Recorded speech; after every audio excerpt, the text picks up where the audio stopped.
Hello everyone. Today we are going to talk about data presentation. You may be presenting this data in a conference or you may be reporting this data for the publication purpose.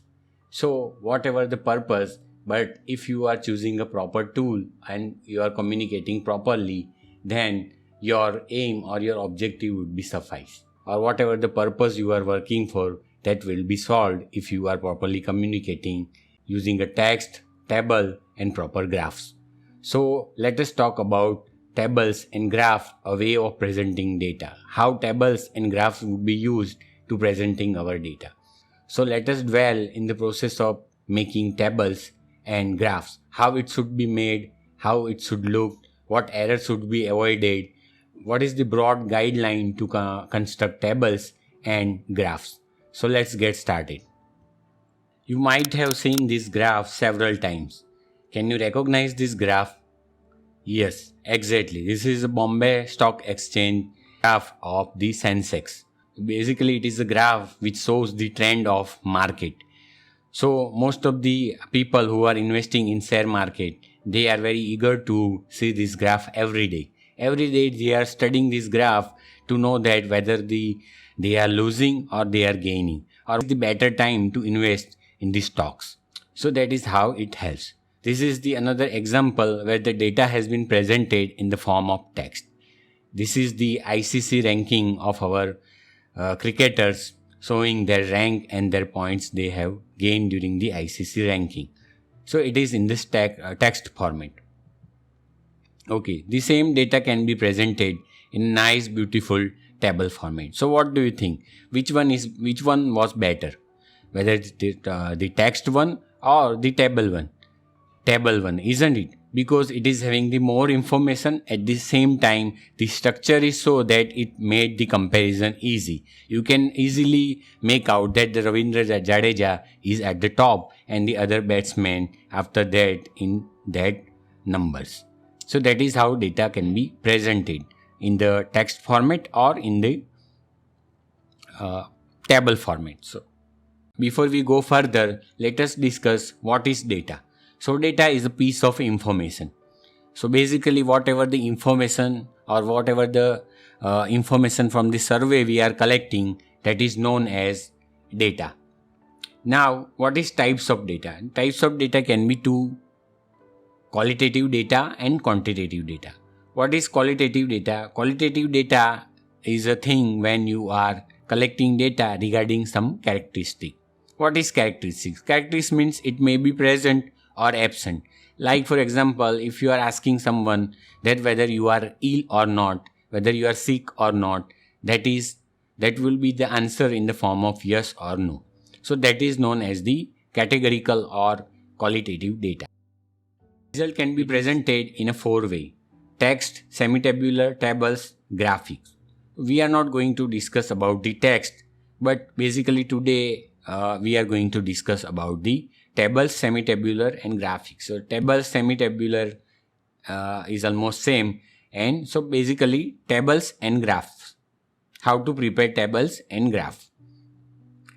So what we are going to discuss: the digital and analogical information, framing the message, choosing the right graph for the right kind of data. Communicating quantitative information, analogical communication. And another is the digital communication. Analogical communication and digital communication. So what is analogical communication? So wristwatch or the dial watch you are seeing is basically a analogical communication, pictorial, where you can visualize or you can see the picture. It is less precise, more graphic, provide overall understanding. Digital communication, it is precise, numeric and provide detailed and exact description. Cases of monkeypox by month of onset, there 1996-97. So this data is showing the digital display of information. Data is presented in the form of tables. Now this example shows the same data presented in the form of analog display.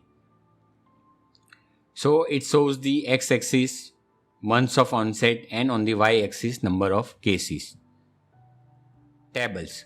Visually easy for the reader to follow, separate page and sequentially numbered in order to which it refers in the text.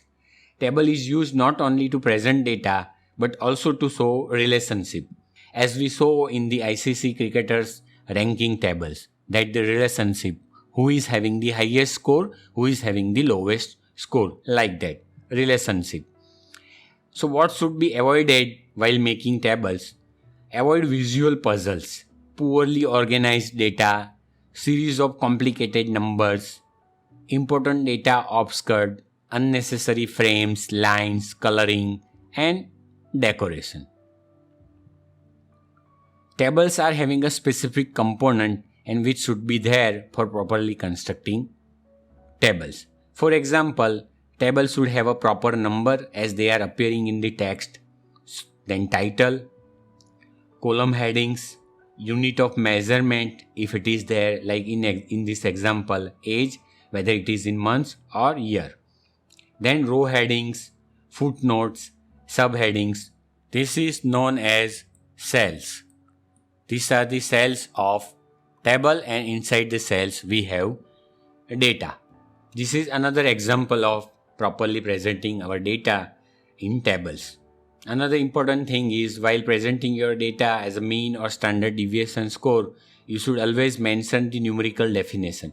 Whether the data presented plus or minus is basically a standard error or it is a standard deviation, that has to be mentioned. Row headings, footnotes. Suggestions for data arrangement in tables. Round the data to two meaningful figures. Summarize rows and columns. Compare numbers in columns. Arrange key data by its magnitude, whether it is in ascending format or descending format, so that the person who is reading the table can easily recognize the magnitude. Help the reader with easy label layout. Align numbers by decimal. This is the one example where it has been shown that round the data to two meaningful figures. So this table is having the excessive number of meaningful figures. Now how this table can be revised, let us see. So up to 5 meaningful figures that has been given, rate ratio difficult to compare. What can be done? So this is the revision of the same table, rounding data in table to two meaningful figures. So the 5 or the 4 digit that has been reduced to only 2 digit, rounding to two meaningful figures. So that is the first improvement. Rate ratio now easier to compare. Second, summarize rows and columns. Summarizing rows and columns is total, average or other statistic. So this is the column total and this is the rows total. Compare numbers in column. Compare numbers in column when the numbers are presented in horizontally or in the row format. We can reorganize it to present in a column format, and the second improvement is to set them in the form of its magnitude so that the comparison can be possible, whether it in ascending or in the descending format. Organize data by its magnitude. Another example. So in this table, it is very difficult to compare the data because the magnitude that has not been shown. So let us revise it. Now this data is presented in the form of a descending format from the lower value to higher value. So now we can compare what is which exposure is having the highest rate. For example, B here 9.9. Spaced out table layout. Comparison become very difficult for the reader when there is a space, too much space between the columns. So what can be done? We can reduce the space and we can make the table layout easy for the reader to make any inference. Intervening statistics. Separated numbers are harder to compare. In the same cells, two value has been given. So the table becomes very complex and it is very cumbersome for the reader to see what exactly has been shown or needs to be compared. So what can be done? We can have a separate columns for the separate values, and if at all the values not required, we can also omit those value if it is not having any consequences. Align columns by decimal. So this is the way we can align columns by decimal values. So the easy interpretation, comparison as well as the calculation become easy. See the improvement. Keeping the zeros or not is a question of personal style, but the column should be aligned by its decimal. Okay, another example of presenting the same previous data rather than table, we can present the same data in the form of graphs. So it is better to have graphs than tables. So we have to decide whether we want to put data into graphs or in a tables, because graphs are easy to interpret and we can compare visually. Another table is having the data regarding the cases of leptospirosis from 1994 to 2070. So it is very difficult to compare this data because there are too many data since 1994. Cases, deaths and case fatality rate. In this format, it is very difficult to compare. So what can be done? Think.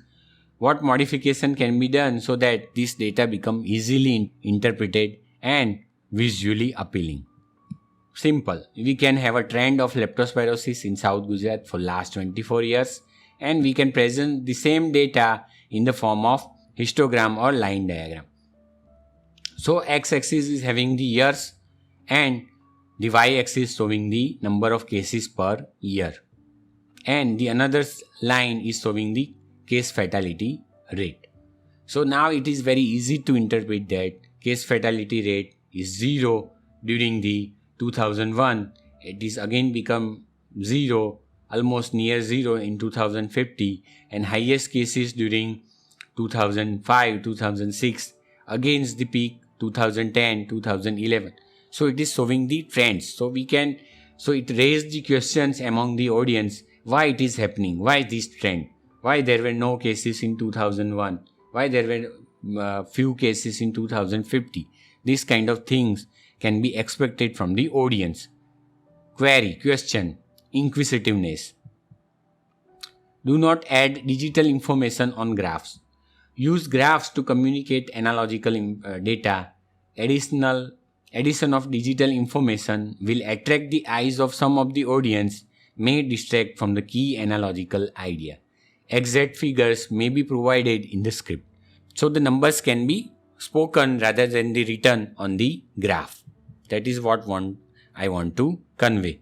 Alright, this is the another graph which shows the vaccine coverage data from 1995 from Ivory Coast. So it shows the BCG DPT1, DPT3 measles yellow fever vaccine coverage data.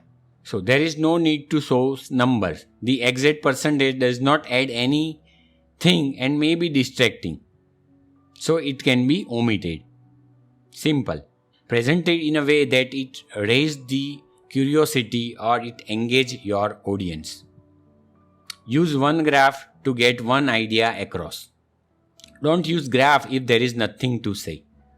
It can be included in a text, simple text.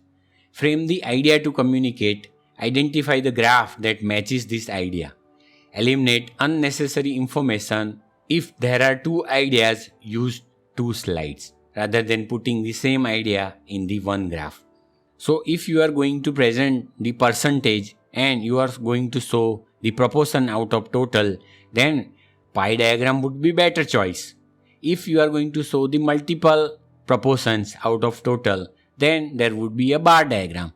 So if we look at this graph, it shows the proportion of eligible patients whose blood slides were examined for malaria, Dhankanal district, Orissa from 1996 to 2002. Does this graph add any value? What do you think? This graph could be omitted.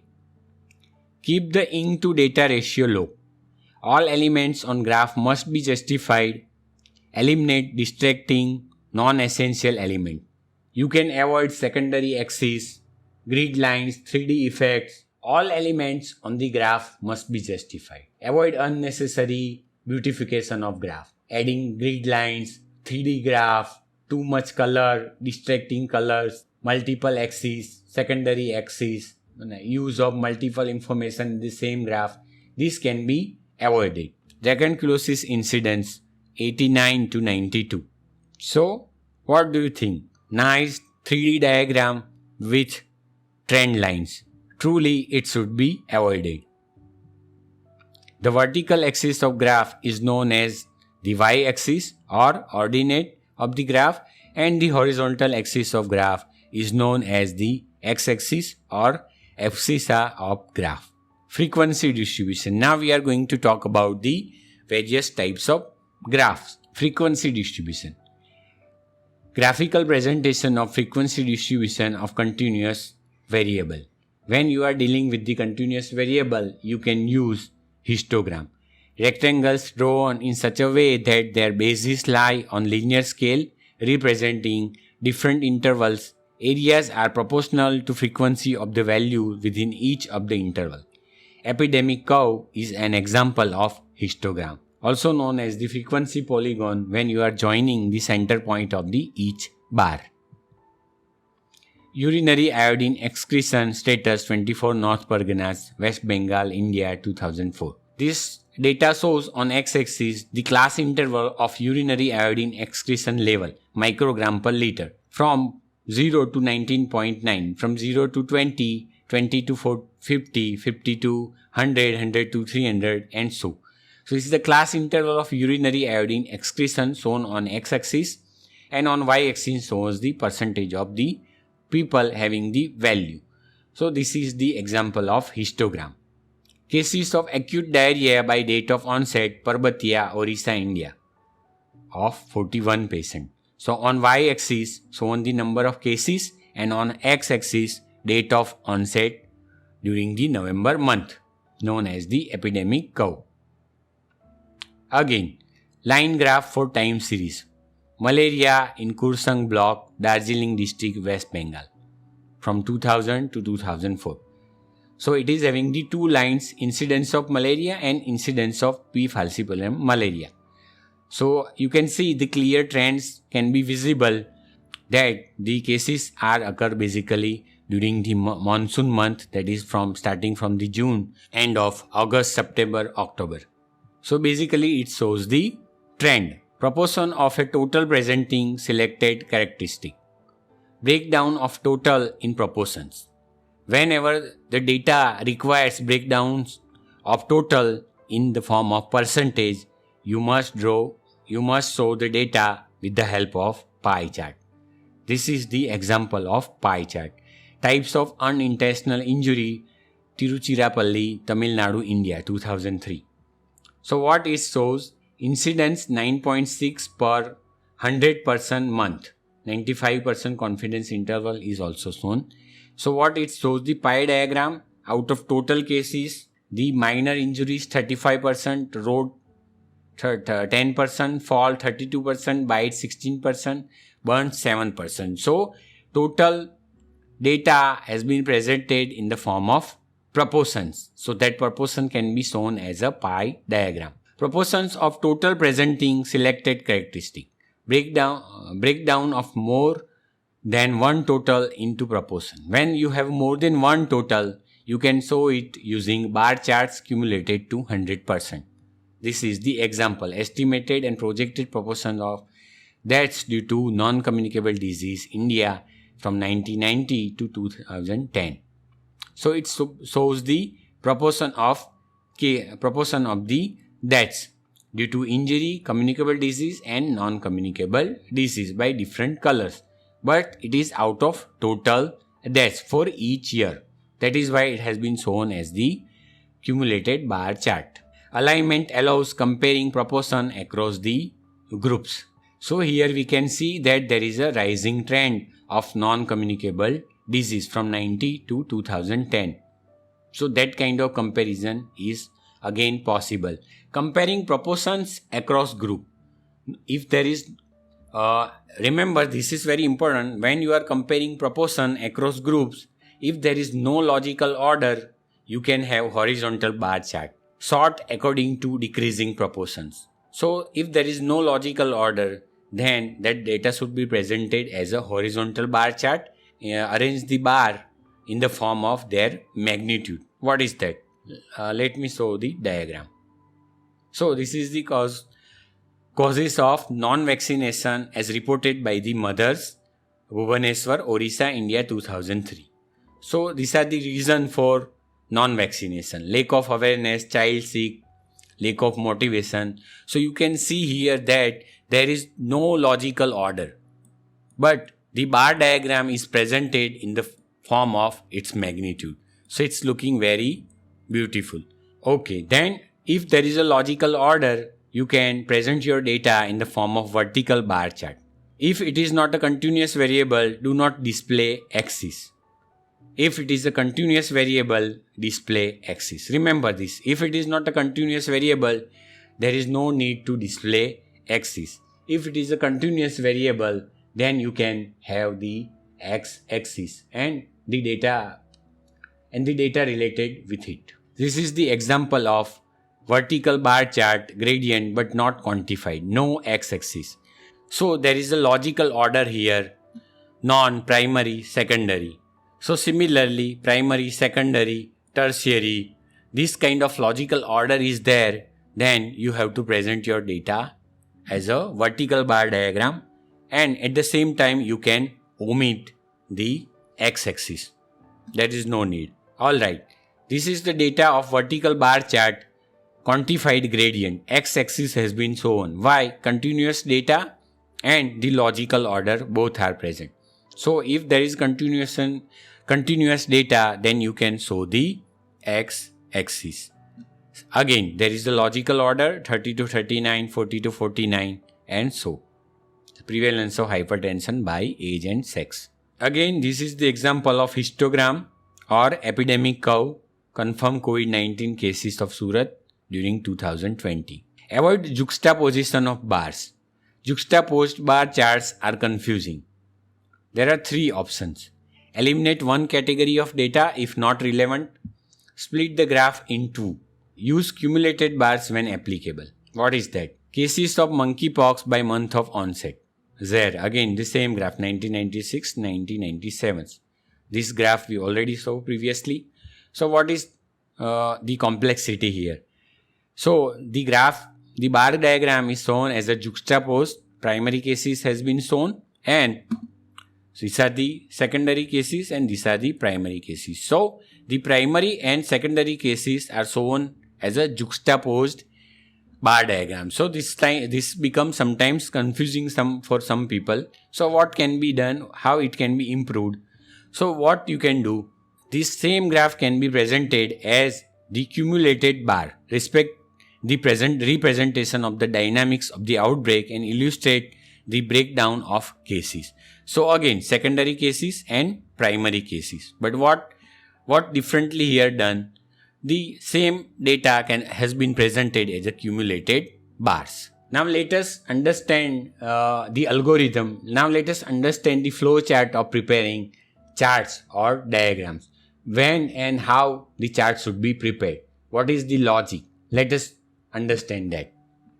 So this is very nicely prepared flow chart which asks you a first question: whether the event followed over time. If answer is yes, ask whether it is epidemic curve. If yes, then you can have vertical bar chart. No intervals. Vertical bar chart. On x-axis, days, hours, months, or so. On y-axis, number of cases.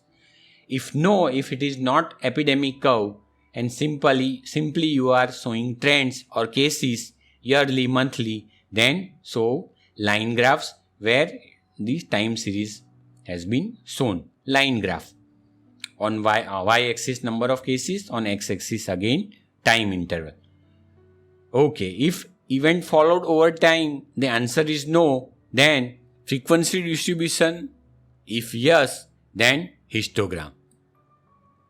Okay. If there is no frequency distribution, breakdown of one or more totals in proportions. Okay, then if the answer is yes, Then ask whether only one total. If only one total, then you can have pie chart. And there are multiple total, you can have juxtaposed or juxtaposed cumulative bar diagram.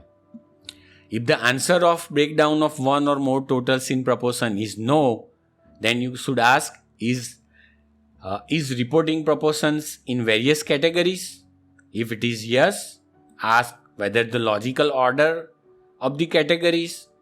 If there is no logical order, you can prepare horizontal bars and as per the magnitude, and vertical bar ranked by the categories in logical order. Then you can quantify gradient x-axis. If there is no quantified gradient, no x-axis.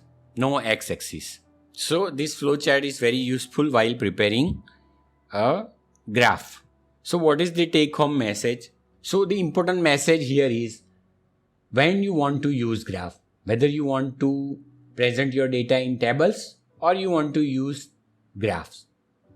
So decide the message you want to convey and prepare accordingly. If the message can better be delivered with the use of tables, prepare tables, or it would be better to engage audience and deliver the same message with the help of graphs, then go for graphs. Then decide which kind of graph would be appropriate as per the types of data, whether it is qualitative or quantitative data. If it is continuous data, then it would be easy to present it in the form of frequency distribution histogram. If it is the qualitative data, then you want to present your data in the form of pie diagram. Also follow the logical, whether they are following logical order or not. If the logical order is followed, then it should be a vertical bar. If there is no logical order, then it can be shown as a horizontal bar. And as per the magnitude of the data, the bar can be shown. So know what your graph will say. Tailor your graph to your message. So this is about the way of presenting your data in the form of tables and graphs. Thank you.